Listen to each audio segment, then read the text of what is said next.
Welcome back to Therapist Voices at ReachLink. My name is Jessica Hurwitz, and I manage our network of therapists. Today, I'm really excited. We have Madeline Maldonado with us. She's an LCSW and the president and founder of Minnet LCSW Psychotherapy Services and the executive director of Minnette Foundation, both of which we're going to learn a little bit about. And I'm especially excited to have Madeline with us because we're talking about something that is going to appeal to all of you. It's the stuff that you don't learn in grad school that for some reason no one wants to teach us. It's the whole business of having a practice, having a consulting practice as a solo provider. So Madeline, thank you so much for being on with us. I think you're going to be able to shed some light on a lot of really helpful things. I suspect, I may be wrong, but I suspect that a lot of the things that you're going to share with us may come from what you've learned along the way, kind of maybe by accident, that you can share with everyone as a mitzvah, if I will, as a good deed. So thank you so much for being here. Tell us a little bit about yourself and how you got started in the field in general. Jessica, thank you for having me. I'm very excited to speak to you and everyone here listening today. So I got started in this field, what year? We're in 2026. So this would be 26 years ago. I started figuring out what I wanted to do with my life and career. But prior to even that, I had already, as a child, been very attracted to, I guess, social service needs. You know, I remember being a young child, 8, 9 years old, and already noticing things in the neighborhood where I grew up in New York City that maybe another 8-year-old wouldn't notice. I don't know.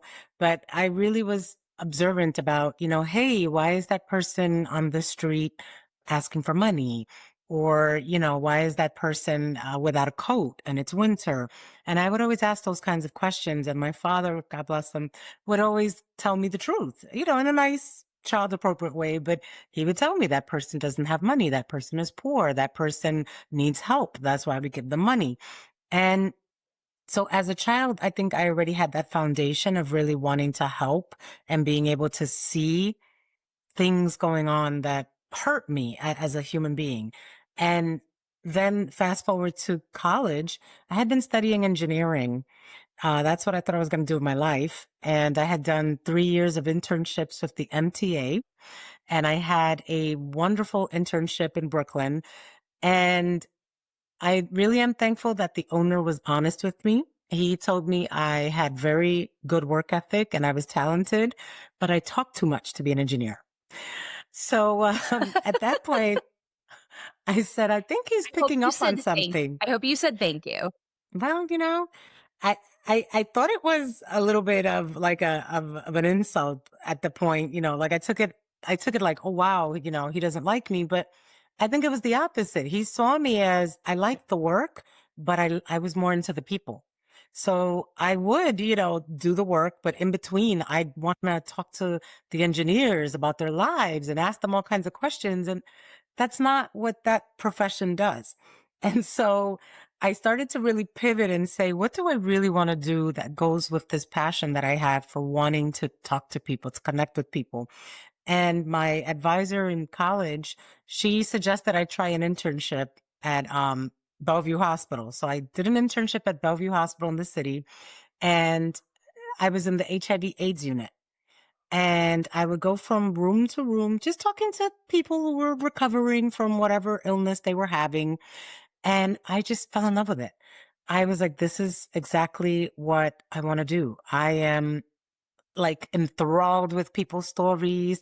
I'm honored that they trust me. And it just clicked for me. And she explained to me that what I was doing was called social work.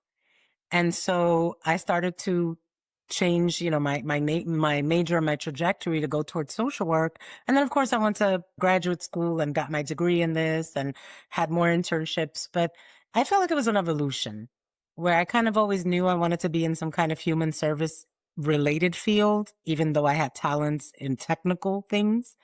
So thankfully, I followed my heart and my passion, because otherwise I think I would have been a terrible engineer, just bothering people, talking about their feelings all day. I think that's so amazing though that that person, I mean that person could have easily just as easily not told you. I think this might not be for you. Yeah. You really like people. You really want to know about people. That's amazing that that person could have really changed things. They did really change things for you. You could have just as Yeah. easily gone along your path in that field. And shout out if they're listening to that person for where you've ended up now. We need people like that to call out our strengths, and it's not that common.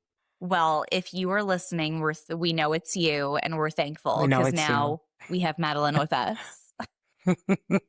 So you finished school with your degree in social work, is that right? Yes. Yes. I have a master's in clinical social work. And then what came for you after school? Did you know what specialty you wanted to go into? Did you get into a practice with others? What happened for you first? Well, I always knew I wanted to start as a therapist. And so as soon as I graduated, I went right into a mental health clinic and I worked full time as a therapist. But it was an interesting time. When I graduated, it was a year, well, actually, not even a year, let's say 10 months or something before the 9/11 terror attacks. So I came out of school and I started working at a mental health clinic. And right away, our country was in crisis, and New York in particular, because that's where the attacks happened and that's where I was practicing. And so we were inundated with referrals for clients who either had been in the World Trade Center or lost people in the World Trade Center. And then sadly, there was a plane that crashed in Queens. I think it was an American Airlines jet couple of months after September 11th. So that was another tragedy, particularly for the Latino community, because that plane was headed to Dominican Republic. And a lot of people in New York, in Manhattan, and in the Bronx and Queens lost family members. So those clients, some of the family members of those people that passed away or were affected ended up being clients as well. So I feel like the term baptism by fire was my experience the moment I started in this field as a therapist. Like I had to grow up, had to grow up quick. With a definite tragedy, and that I suspect, I hope I'm not assuming, but I bet that shaped a bit of the clinician that you are today and that you were post that time. What type of clientele were you seeing at that time? Were you kind of seeing a mix of people in different ages, or did you have a specialty at that point? I started because it was a community mental health clinic. You are required to work with all of the types of clients that come to the clinic. You're not really given a choice in terms of who you work with, who you don't. The encouragement is for you to try to at least become proficient at seeing all kinds of people with all kinds of different problems.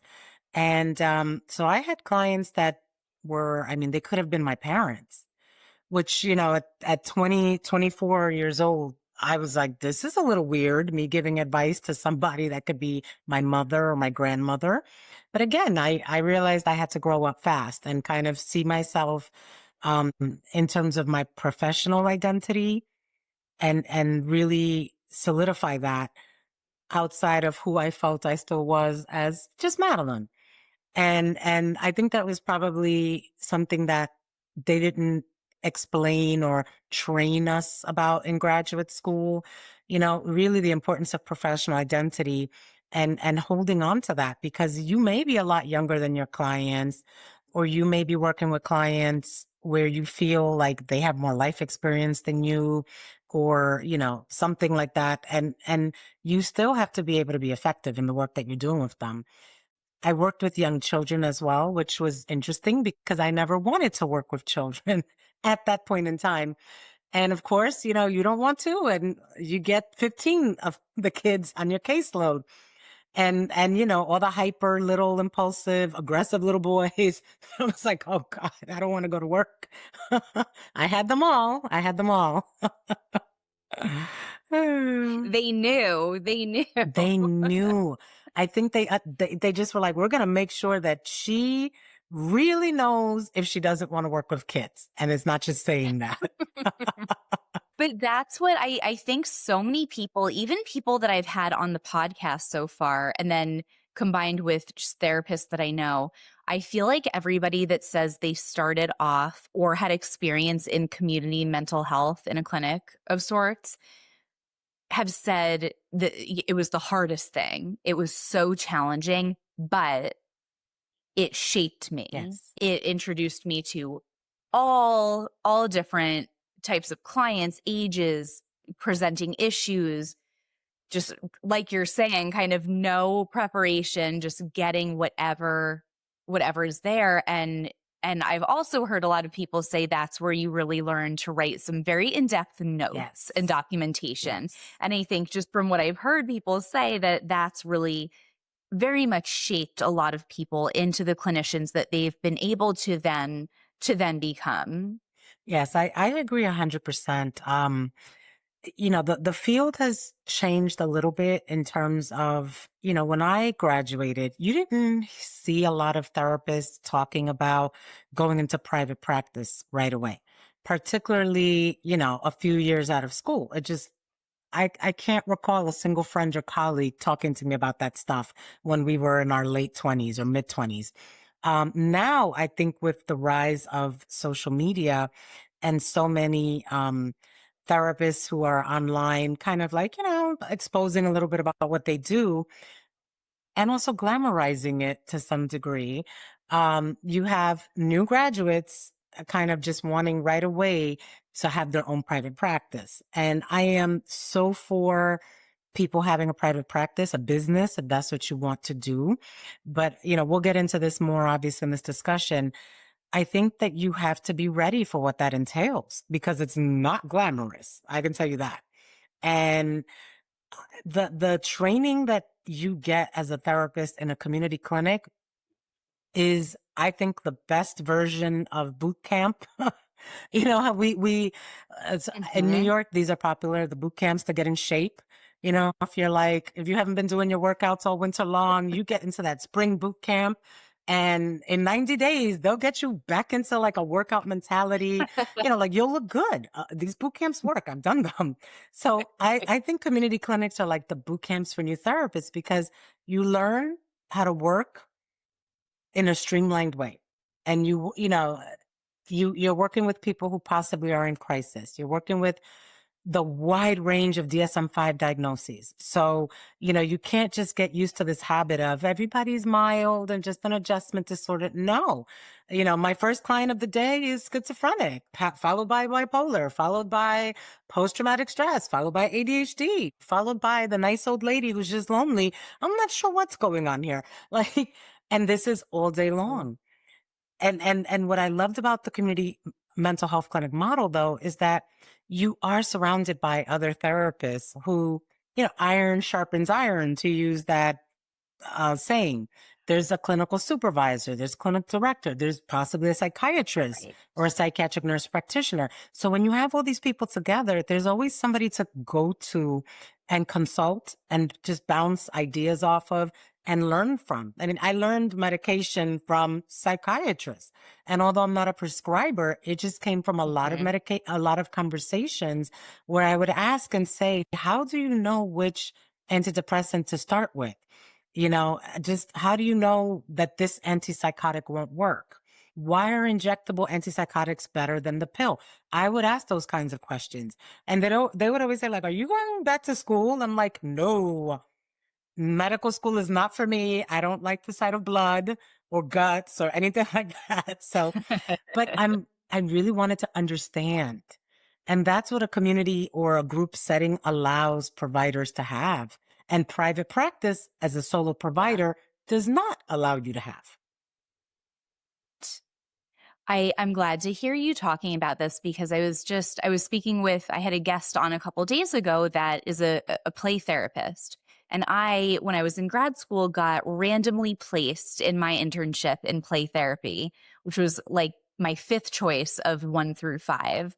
And I remember, while I got such a great experience, which I didn't plan, but I remember seeing all of my peers that I was in school with going on to community mental health centers, whether, some were in psychiatric hospitals, some were just in different settings, but they were getting it sounded very intimidating, but at that point in my career, I wanted all of it. I wanted the most severe, everything. I really was wanted to be immersed in the symptoms and the acuity and all of that.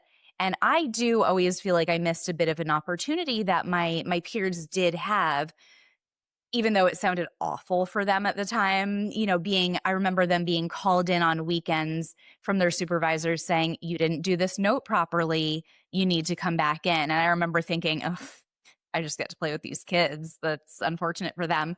But I do always feel that I missed out a bit on that foundation that you don't get in school, regardless of how advanced your scholastic education is, that you're describing here. That's really a full, you're going to get whatever you get, and you have to be able to pivot. And that's what the whole point is. And I think that's such an important foundation.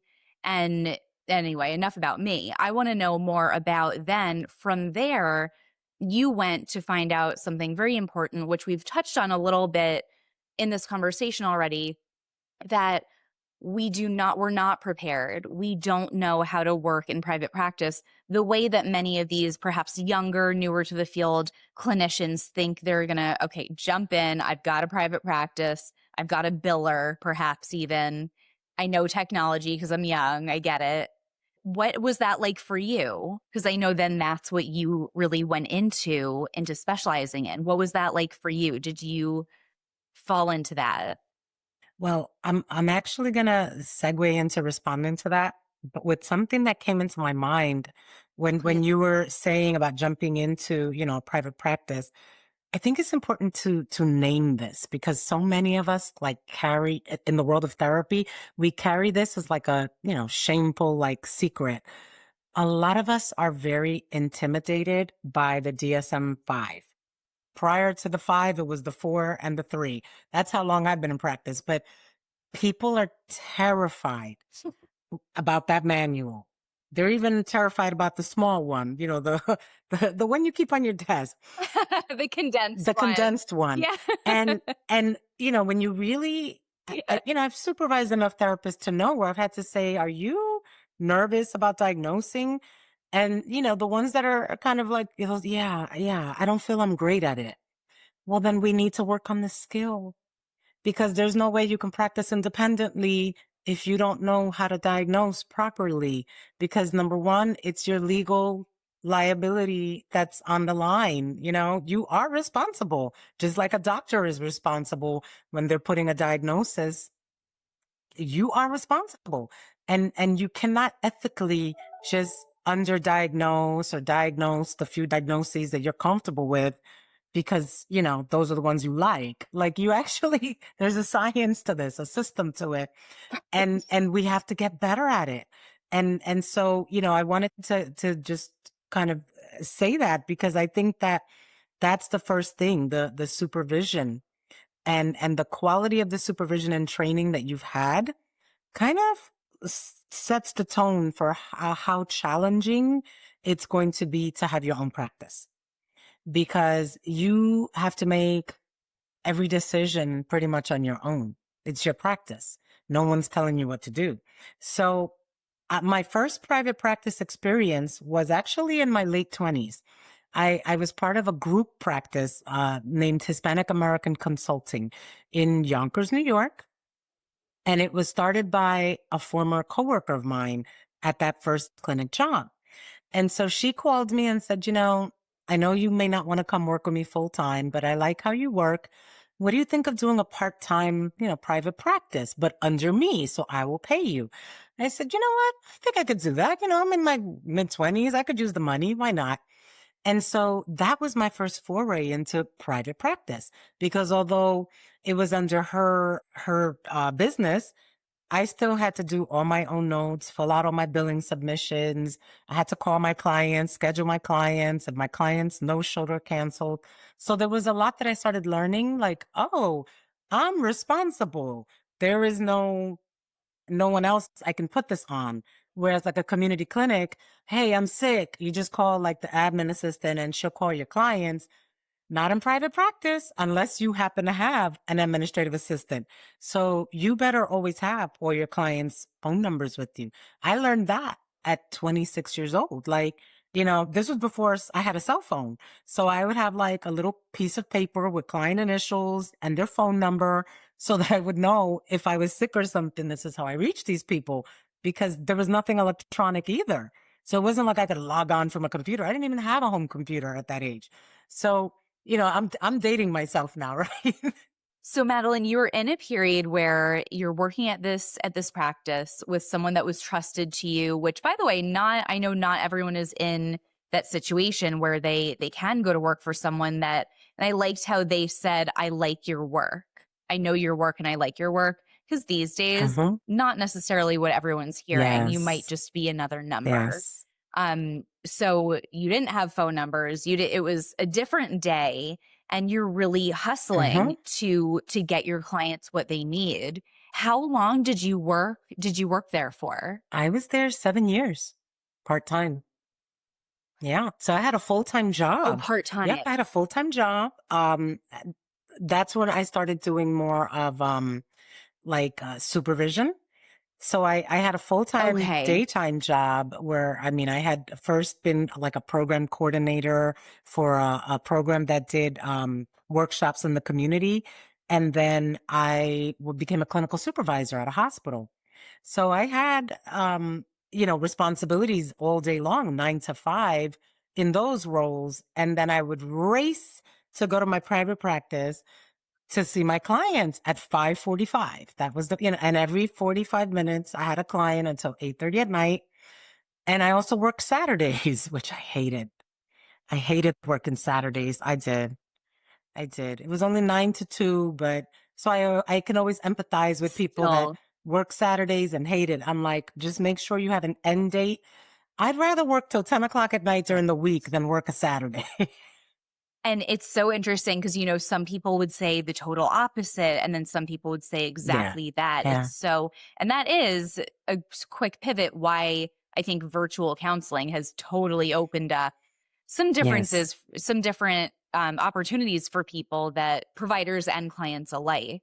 So I was not Yes. picturing that this whole time that you were working within this private practice, I wasn't picturing that you had this full-time job doing counseling. So you're doing all of that, and you're probably learning, I imagine, at the same time in the private practice, all the stuff that goes into it, which again, we are not taught in grad school. I think more in recent years, it's kind of brought up a bit more, the business of psychology, if you will, I guess.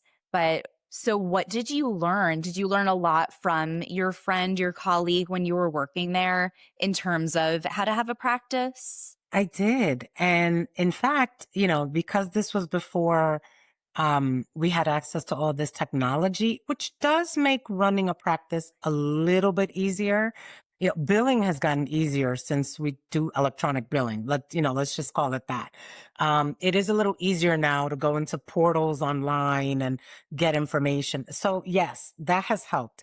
But I just remember, from back then, she would always tell me the importance of making sure that everyone submitted all their billing claims on time, because if the insurance reimbursements were delayed, that impacted her being able to pay the bills. And, I had an understanding back then that there's not an unlimited fountain of money. Like, you're the owner. So if you have people working with you, or if you're working for yourself, your landlord doesn't want to hear, if you have a space, an office space, they don't want to hear the, hey, my insurance companies haven't paid me. I can't pay you your rent. They don't want to, Con Edison in New York, the electric company, they don't want to hear that you can't pay the light or whatever it is, no, your staff does not want to hear that you can't pay them because your checks were late. So the timeliness of every night we wrote out our billing things and got them done every single night. And so that kind of discipline where, it just, you couldn't deviate from that. You have to build that. You have to build that discipline muscle, because no one's going to tell you what to do when you work for yourself, but you will pay all the consequences for your decisions.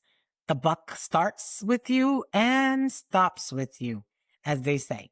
So I learned at a young age, you need to be responsible for yourself or you won't be able to make money doing this.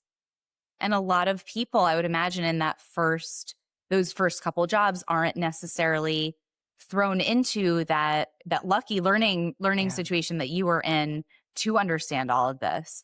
What came after you were there? What came for you next? Were you in more of a private practice situation where you started using these tools, or what happened for you? I actually took a personal detour. I moved out of state. I got engaged and I was living in the Midwest for a period of time. And I segued into that only because I segue into sharing this part of my journey only because, again, being a really good therapist, I think requires being comfortable with people of all kinds. And I think that especially if we're doing virtual therapy now, what has been lost for some therapists is that if you haven't had a whole ton of experience with people face to face in an actual physical setting, there are just some things that are a little harder to read, like, body language. And, I could tell, like, with clients' postures, what was happening sometimes, and especially with clients who were from different, cultures or racial, ethnic groups, I learned to pay attention and to ask questions. And clients also would notice things about me that, I find it amusing, but it's something that I think we've lost a little bit with the virtual therapy. Like clients, for example, who see me in real time, they're like, you talk with your hands. And boy, do you like long nails and jewelry? Because they see me, doing a lot of this, which I can control on a screen. On a screen, I could be doing all of that right now under where the camera can't see it. So I can come across as very perfect and paused. Whereas in person, you're like, oh, wow. Or you'll see me spinning my little ring and my bracelets, jangling them. It's a human tick. We all have one. I love that you're saying this because I feel like so often we're talking about, all the pros of virtual counseling, and there are so many. But I really think this is very important to call out that, we're seeing each other from here down. Like there is a vulnerability, or there is more of, I don't want to say manipulation because it's not an intentional situation, but there are things that that you are able to hide, that even if you're not intentionally hiding them, that people are not able to see. So I really appreciate that coming out, because we're always, myself very much included, talking about how great virtual counseling is, and it is. But this is really important to share. This is really important to notice. There's, again, who knows what's going on? I could have a dog down here. I don't. I wish I did, but I don't. And in a session, my client would know that. So anyway. So when I came back to New York, after about 5 years in the Midwest, I jumped right back into managing a community mental health clinic. And that is where I made the decision internally that I was going to have my own clinic practice eventually. Not because I thought there was anything wrong with this community clinic. It's still there. I mean, I'm friendly with quite a few people who are still working there. Um, what I saw working at that clinic was the things that I would want to keep, and then the things that absolutely I would never want to have in my own clinic practice. And, I saw how we treated staff, how we treated the clients. I saw the regulations that we were not in control of. You know, when you're a community clinic, you're licensed by the state and the city. So you have to play their rules. You have to play everything by their rules. I mean, down to, you know, if you can hang curtains in the waiting room, not allowed. Fire hazard, blah, blah, blah, blah, blah. Which is why private practice offices look so different. And it's not, you know, because people purposely want community clinics to look like trash and private practice to have leather couches and area rugs. It's because that stuff is not allowed, says the city and state of New York. Okay. So I really just realized, like, I want people to be able to come to a place where they don't feel they're at the mental clinic. And especially for communities of people that looked like me, sounded like me, that came from families like mine, immigrant families, you know, Black and Latino people. I wanted a place that, you know, it didn't say mental health clinic right on the awning, so that when you open the door, everybody on the street could see you were walking in the mental health clinic. I mean, just let's start with that. You know, what I wouldn't want to walk into a mental health clinic today except to work. That's the only way I'm walking, you know, because it's off-putting. Yeah.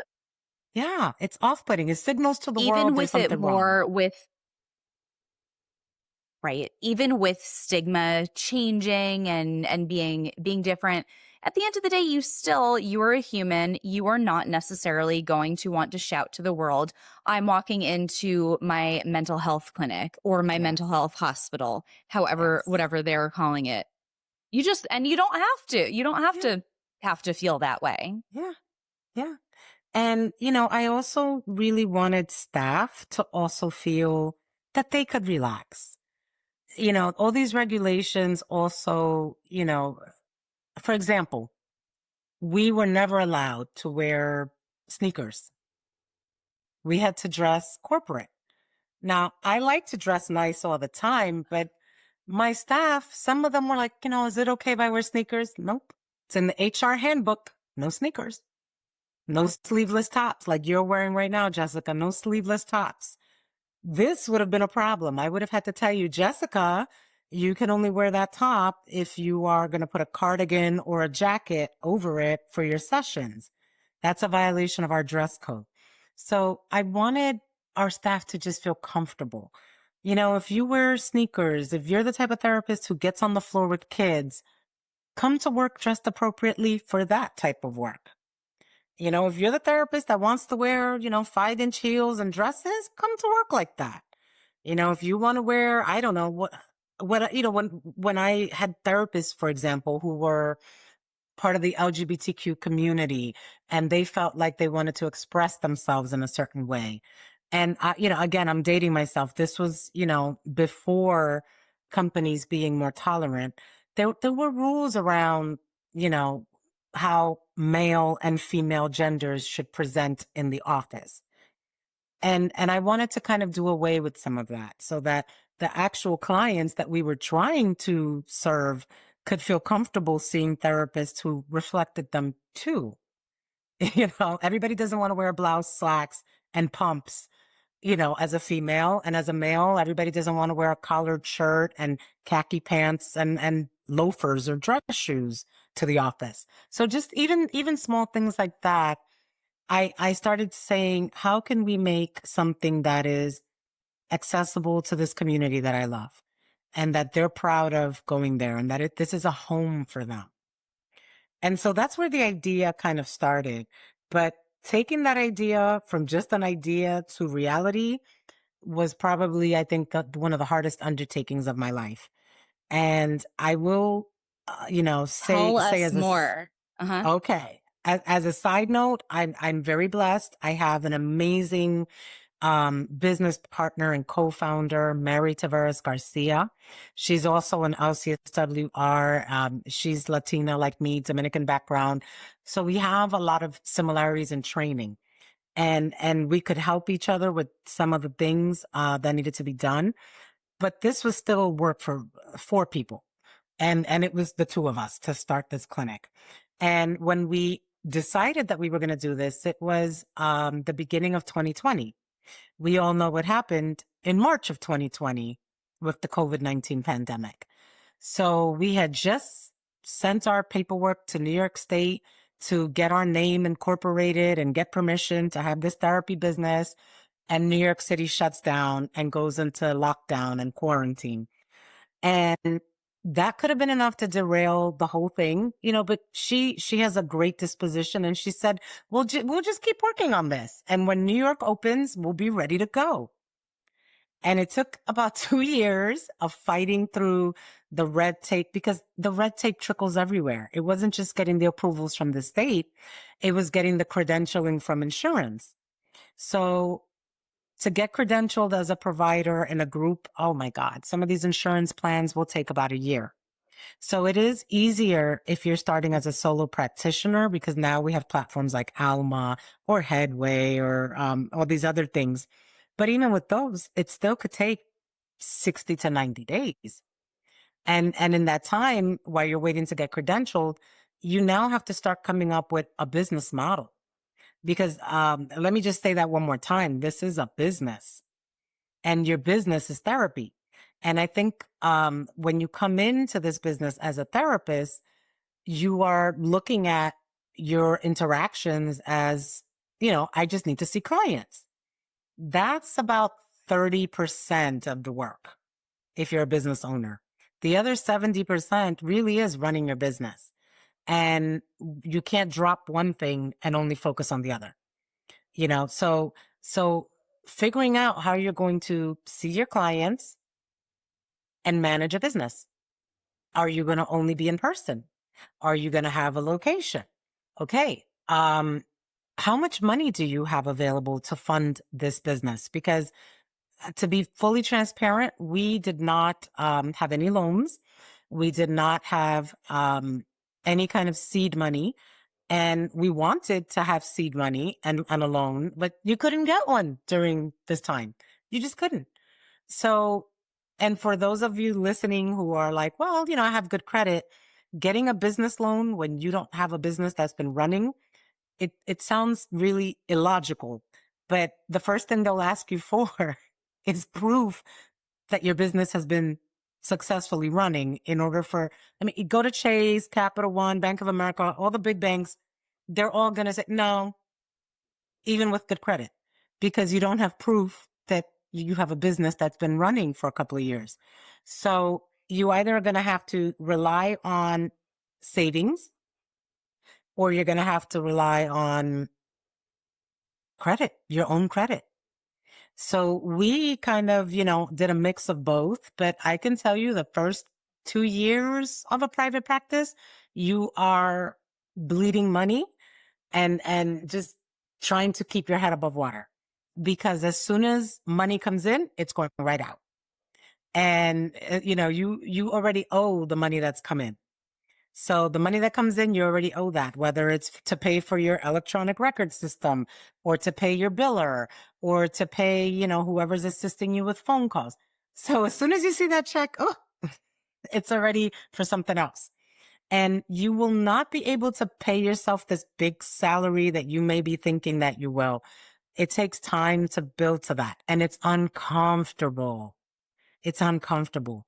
So my advice for people who want to start a private practice is, unless you have a lot of money saved that you could make it a year and a half until you start generating consistent income, or, if you're lucky enough to, have a partner or someone that can, pay the main bills, you need to just understand that it's going to be very tight financially for a period of time. And all of us online who are smiling and glamorizing this field are not going to say that, of course. But the reality is, you're not making a lot of money in the beginning. You're lucky if you break even. And there are months where you don't break even and you got to dip into your savings or dip into credit cards to make it work until you're known. Because that's the other thing. Everybody thinks, well, I started my business. The clients are just going to start running to me. No, they're not. They're not.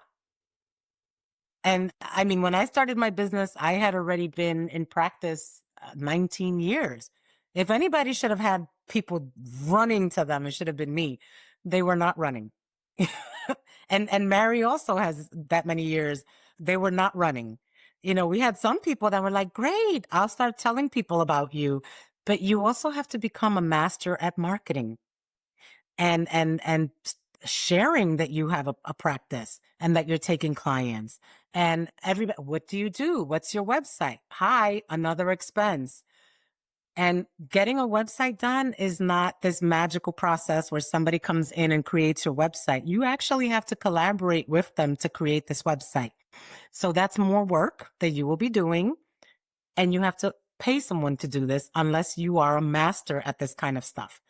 And even if you could do it yourself, a lot of what ends up happening is you have to delegate some things because, again, remember, you have to see clients.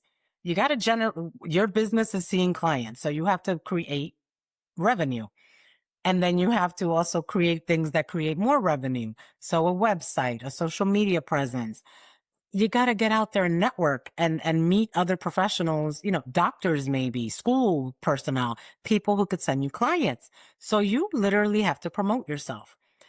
This is not anything that we learned how to do in graduate school. This is business 101. This is not social work or psychology or mental health clinical work 101. We don't learn this at all in school. So no one taught me this. This was all learning from just tripping and saying, well, we're not getting enough referrals. What are we going to do?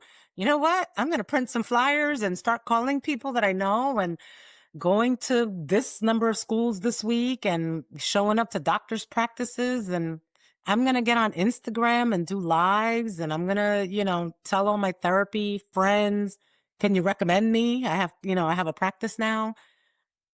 This is where, like I said, for a year and a half, 2 years, you are just treading water. It's not glamorous at all. If you care deeply about mental health, whether as a therapist or someone seeking support, this message is for you. If you're a therapist listening and you're looking for more flexibility, more balance, or a way to expand your impact, ReachLink is growing. We've been building a community of thoughtful, dedicated clinicians who want to make care more accessible through telehealth without losing the human connection that matters most. With ReachLink, you can work from anywhere, set a schedule that fits your life, and let us handle the administrative work so you can focus on what you came to do, help your clients. And if you're looking for support, at ReachLink, we believe mental health care should meet you where you are, in how you feel and in how you live. Whether you're navigating stress, burnout, relationships, or major life changes, you don't have to go through it alone. With the ReachLink app, you can connect with licensed, experienced therapists through secure, convenient telehealth sessions from your space on your time. No commute, no waiting rooms, just real support when you need it. So whether you're ready to start therapy or ready to offer it, ReachLink is here. Download the app or learn more at reachlink.com, because better mental health should always be within reach. And so you don't know that you are about to be not only a wonderful therapist, that is what you went to school for, Yes. but also a marketer who, chances are, someone who's gone to school for therapy, unless they have some very diverse background, does not have a marketing background, doesn't have that skill. No. The technology these days, especially, that you need, the administrative staff that you might likely eventually need to have to delegate, all Yes. those things. And I always say that therapists these days are expected to be so much more than just a therapist. And I think that every year that goes by, that intensifies so much. And it's amazing to see so many therapists like you that are able to roll with the punches, that you've dealt with this, that this is just another thing, another specialty I've got to, have under my belt. Are you available? Do you ever help people that are starting out in a practice? Do you ever advise people? Is that something that's part of what you do at all? Yes. Actually, one of the motivating factors to launch our clinic for me and for Mary was we had this vision of wanting to give back to therapists, to young therapists. A couple of years back, in 2020 or 2021, I co-authored a book called Latinx and Social Work, Stories That Heal Communities. And I co-authored this book with Tell me again. Sorry, Madeline, tell me the name. What was the name of the book? Latinx in social work. With this book, I had joined a collective of about 20 other social workers who we each shared our story in a chapter. And my story focused on um, basically how to navigate this career. It was like a blueprint for how to go from being a therapist to going into management to then being able to go into private practice. And what I learned from this process was how many young mental health professionals, whether they're MSWs or MHCs or psychologists, really were looking for people to share with them that blueprint. They were looking for mentors. So last year, well, actually December of 2024, we launched volume 3 of that same book. And it was the mentorship edition. So I also was in that book and again shared more tips and strategies regarding how do you do this, from individual provider to a business. How do you do this as a business? And I have a lot of people who always reach out wanting to either get mentored or to come work with us for that reason, because Minette Psychotherapy trains therapists. That's part of what we do. If someone is new to the field, we will give you a shot. We will train you.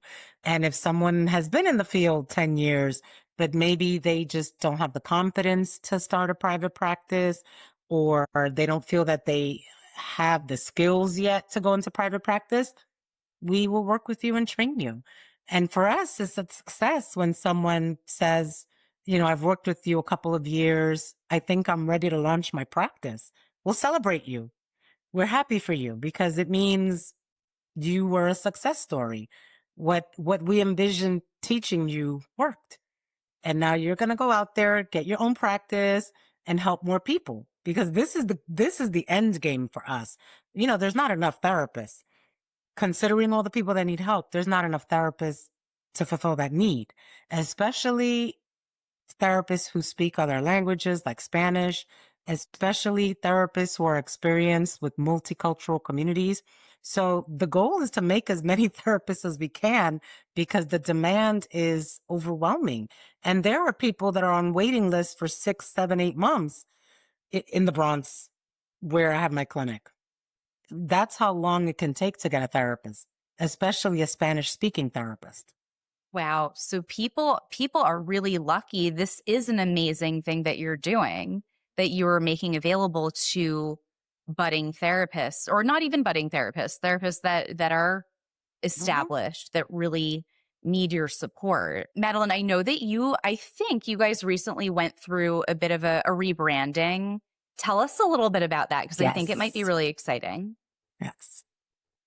It is exciting. We actually decided to rebrand and kind of solidify what we call the Minette ecosystem. So the Minette ecosystem, the way that we envision it, is the mind, the voice, the impact. And what that means for us, we see psychotherapy as being the mind as in this ecosystem. Psychotherapy is about healing a person's mind, healing their emotions, but it takes place in an office, in a setting. Even if it's virtual, it's still in one particular setting. The voice is what we're doing today, the conversations that we're having about mental health, about how to expand this field and get more therapists in it, how to help therapists become better therapists. So all of these types of conversations, that's the voice. And then the impact for us, we decided to create our long-term impact by launching a nonprofit 501c3 foundation, the Minnette Foundation.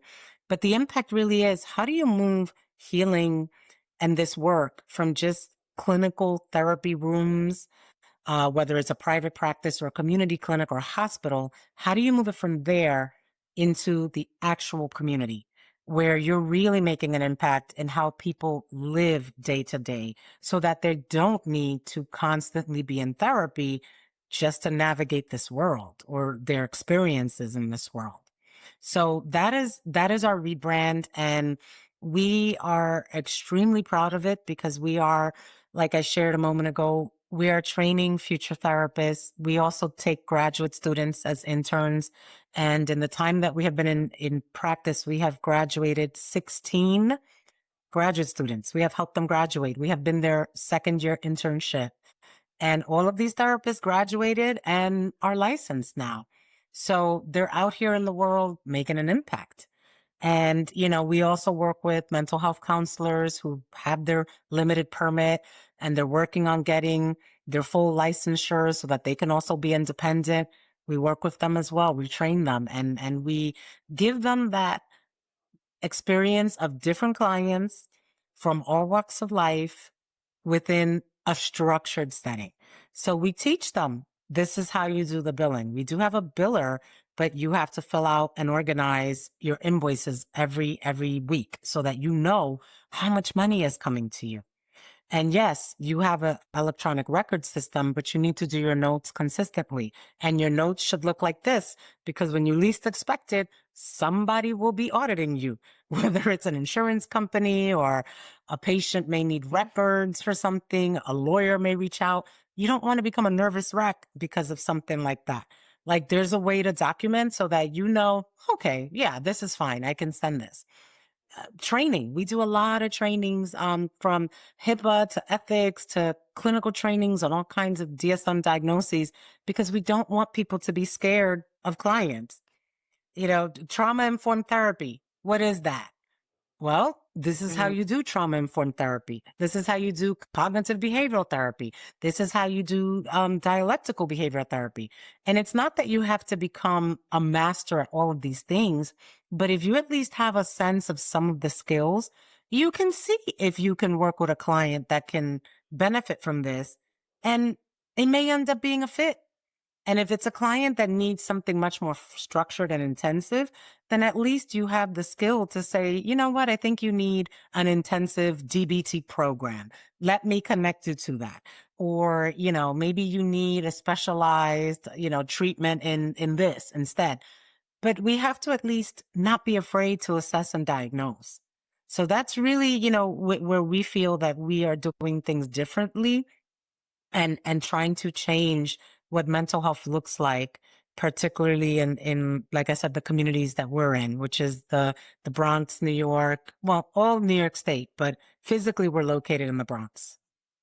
So something that I feel like has been kind of full circle in our conversation is I feel like we've kind of gone back to your roots almost with, I know we talked so much today about making counseling accessible and how important that is. And that work will never be done. It will never be accessible enough, but we've certainly come a long way.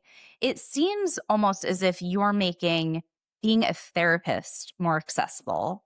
You make it seem less scary, less overwhelming, less of an undertaking, which, I don't know about you, but I remember when I finished grad school, I had that whole imposter syndrome of, I have no idea what I'm doing. I don't send anyone to talk to me. I don't know. I've got my own issues. I don't know how to help anyone. You are fostering that education that people have gotten, and you are providing this service that should probably be paid for, that I would pay for as a therapist, to people that have just kind of stumbled upon your services. And that's a very good deed, to say the least. Thank you, Jessica. I absolutely see this work as full circle. Minette Psychotherapy and having a clinic and now a foundation, it is a love letter to this community. I love New York City. I love the Bronx. I am deep down. I wasn't born in the Bronx. I was born in Upper Manhattan, but I am a Bronx girl at heart. And I proudly say that because I really think the people in the Bronx are very resilient.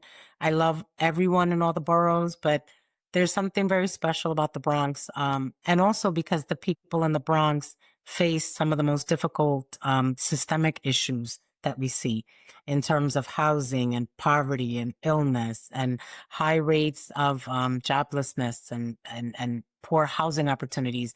So when you see that despite all those things, people in these communities are still fighting, you're inspired by that. And I'm inspired by that. Like I see these children and I'm like, I was one of these children.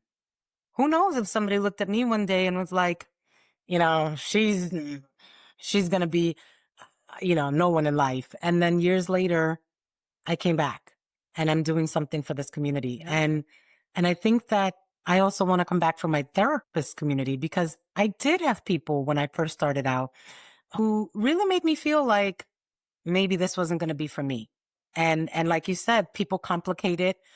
For a long time, I think there was this kind of stereotype that therapy was for people who, could do therapy like on the couch, psychoanalysis.